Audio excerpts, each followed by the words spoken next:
ময়মনসিংহের মুক্তাগাছায় আসনের মাননীয় সংসদ সদস্য আলহাজ জাকির হোসেন বাবলু কাশিমপুর মতবিনিময় সভায় উন্নয়নের নানা প্রতিশ্রুতি দিলেন।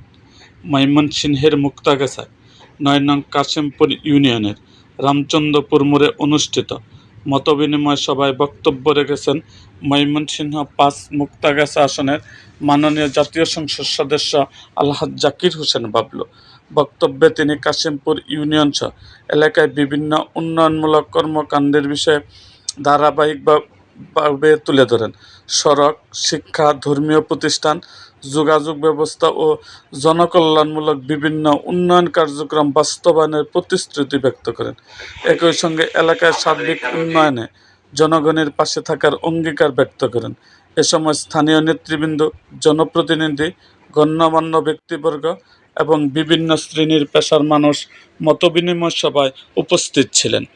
এরকম আরও ভিডিও পেতে আমাদের মুক্তাগাছার ইতিহাস মিডিয়া ইউটিউব চ্যানেলটিকে সাবস্ক্রাইব করুন এবং পাশে থাকা বেল আইকনটি বাজিয়ে দিন।